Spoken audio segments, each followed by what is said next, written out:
Hi, it's Carrie. Are you ready to critically appraise, systematic review, search methods with me? I am always ready.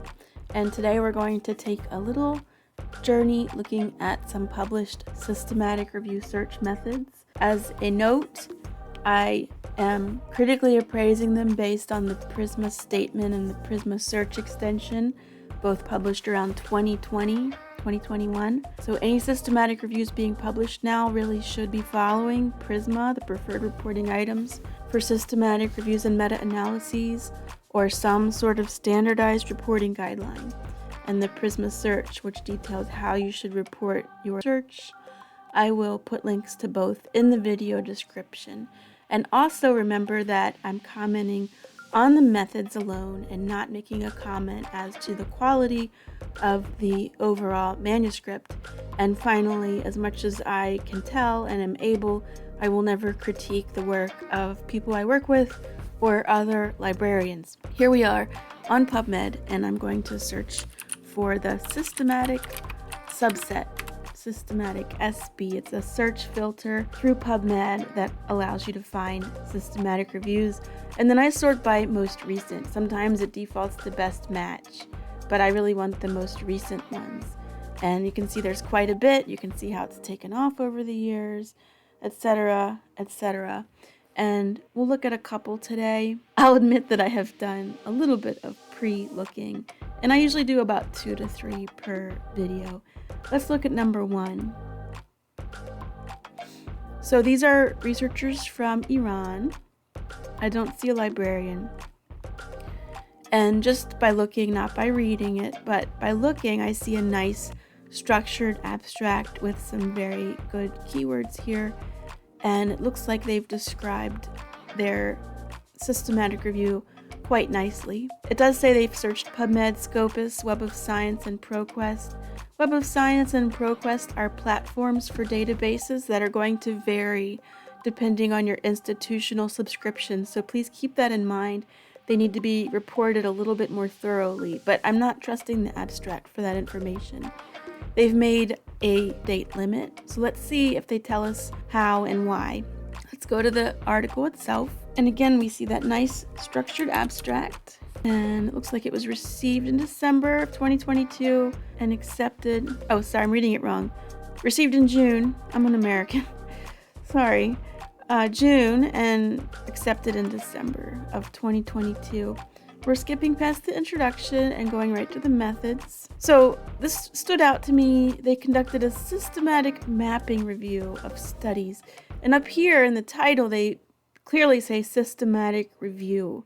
Systematic mapping review might be a little bit more like a scoping review. So if we look through the article, what I'm not seeing is a critical appraisal or risk of bias for their included studies, at least not right off the bat. And I don't see that anywhere. So this to me kind of reads more like a scoping review. If I were peer reviewing this pre-publication, that's something I would probably note. And then just as a matter of comment, there's a Prisma flow diagram template available on the Prisma statement website, and you can Google it pretty easily. If you just Google Prisma flow diagram, you'll have all the latest templates. I would highly recommend you use one of these instead of trying to make your own, because they've already made it for you. Let's see how nice it looks. So this is the template. All you have to do is enable editing and then fill out your numbers here, and it's already done for you. And then they have different types. So if you searched other sources, registers, or just databases, all that is here. Anyway, let's go back to the article and go back to the methods. I've jumped ahead of myself. There's a search strategy. That is exciting. We searched PubMed, Web of Science, Scopus, and ProQuest for English language articles only between January 2000 and July 2021. So a couple things stand out to me here. They need to give rationale for why they chose English language and for why they chose this date range. Why did they only go back to 2000? And if the article was submitted in June of 2022, they probably should have updated the search. Then they say the search strategy was developed in consultation with a medical librarian. And they give some keywords here and tell you to look at Table 1. Well, Table 1 only has PubMed. The Prisma search extension asks authors to include strategies for all databases exactly as run. And really, it's probably best if it lives in an appendix. But as far as the search goes, it looks like it's reproducible, so let's find out. This is PubMed syntax only. It will not work anywhere else. And so here's an empty PubMed, and I'll paste it. I haven't seen field tags in capital letters before. I don't use them that way, but let's see if it works. No error messages. And we get 2,363 results. If we go up to 2,000. So there's our search. It worked out just fine. 2000 to 2021, I added limits for that. We get 1542. English, I added a limit for that. I get 1542. Let's look at their Prisma flow diagram. 2 years ago, they got 1405. So that makes sense. That works out fine. Let's go back to the methods again. So I noticed they said that they worked with a medical librarian. But there's not a medical librarian in the author lists, as far as I can tell. And I went to the acknowledgements at the end, and they didn't acknowledge a medical librarian as far as I can tell. So friends, if you're working with someone who makes a significant contribution to the paper, please acknowledge them. If it's a very significant contribution, please co-author them. That's just the right thing to do. The other thing I noticed about the search, and excuse me for going back and forth, there's a lot to look at, is that some of the words are limited to the title only. I wouldn't consider this systematic then, because they did not find all available evidence. They found the evidence that has these words in the title only, which is hugely specific. Cochrane Handbook and other guidance really encourages sensitivity over specificity. So when I see a search that used specificity like this to get fewer results, I'm not thrilled. Another thing is that in PubMed, you cannot truncate inside the phrase. Let's just take a look. And we'll go into advanced. I mean, it works in theory, right? But we're not getting a phrase here. We're getting... Ooh. We're not getting the truncation here. I guess we are getting the phrase, which is surprising to me, but we're not getting the truncation. So I guess they would miss lessons learned. And so that should be an additional phrase in here. Instead of just lesson star learned, also lessons learned. So I didn't know that actually, that PubMed is going to use it that way. And that's just a signal that you always need to look at your search details and see what's happening. Anyway, you know, it's a nice reproducible search. They've described it fairly well. I would like to see rationale for the English language and date limit. And I would like to see the strategies for the other databases and platforms, Web of Science and ProQuest platforms. And I'll stop critiquing this one now, and we'll go look at another one. So let's go back to another one here in the list. Let's look at number 4, August 8th, 2023. A systematic review of demographic and background factors associated with the development of children's aquatic competence. I don't see a librarian here, although it's not clear. Somebody could be a librarian. Again, we see a nice structured abstract and some great keywords.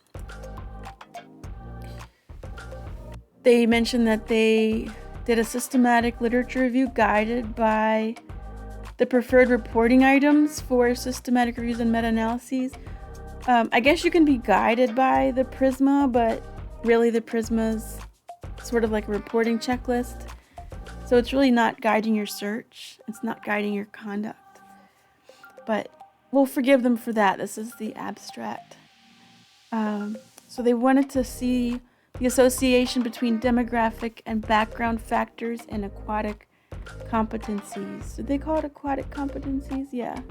They called it aquatic competence. And again, they've done the English language 20-something year limit. Let's take a look at the article. We'll go past everything here to the methods. This systematic review followed the PRISMA guidelines. I hope they mean reported. I hope they don't mean conducted. That's kind of, you have to be careful about your wording when you're citing PRISMA. We systematically searched peer-reviewed literature. Okay, so I wonder why they stuck to peer-reviewed. I imagine there might be some gray literature, reports, conference papers, policy documents that may have been worth looking at. Published from 2000 to 2022 for work that identified relationships between demographic and background factors and aquatic competence in children 12 and under. For this research, aquatic competence encompassed both water safety, swimming ability, 8 databases: Medline, Embase, PsycInfo, CINAHL Complete, PubMed, Scopus, ProQuest, which is a platform, A+ Education, which I have not heard of before.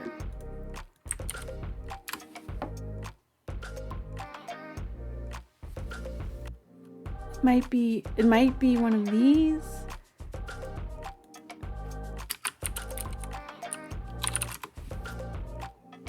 It could be this one, but they're not seeming to be named the same, so I don't know.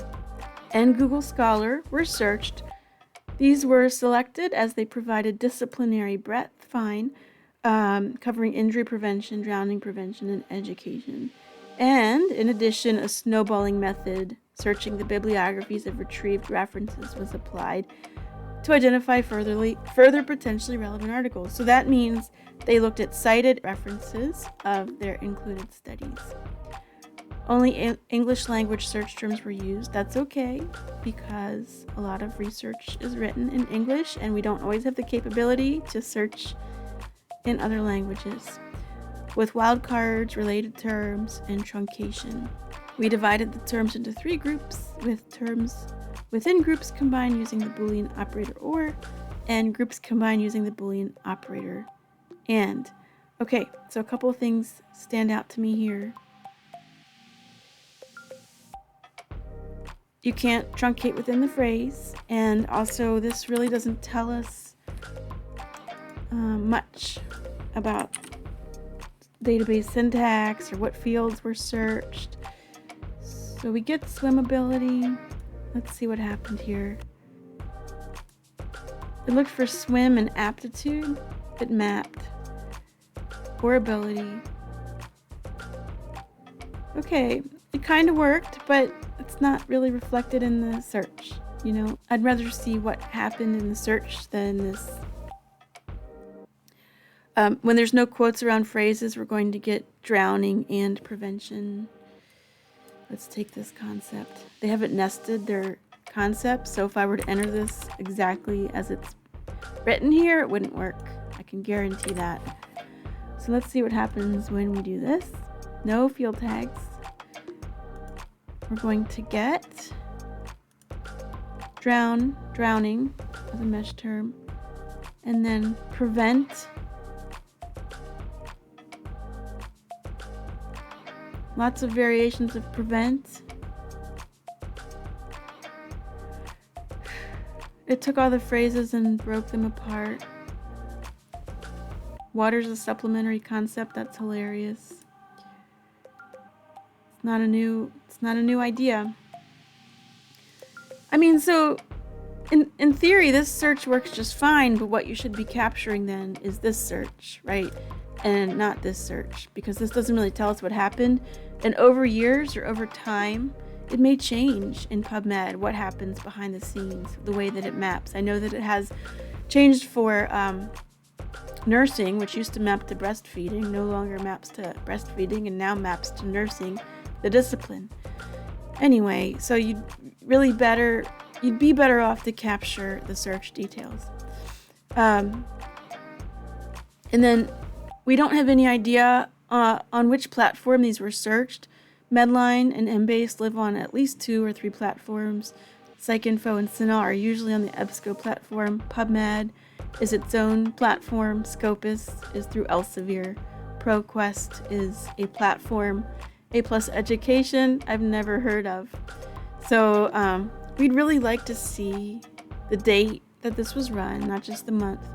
We'd like to see rationale for the limits on English and date range. We'd like to see a search strategy for every database, maybe in an appendix. We do not see a breakdown of results by database. We only see a total. The Prisma search, when I say we, what I mean is we, the people who look at Prisma search, would like to see results by database. They did do a quality assessment. I'd like to see the acknowledgements. Nobody is acknowledged for the literature review. So those are just some comments I have about these 2 articles. I'll put links in the video description below. You can take a look for yourself and see what you think about the search method. Hope this helped you understand how to report search methods a little better. Thanks for watching, and I'll see you next time.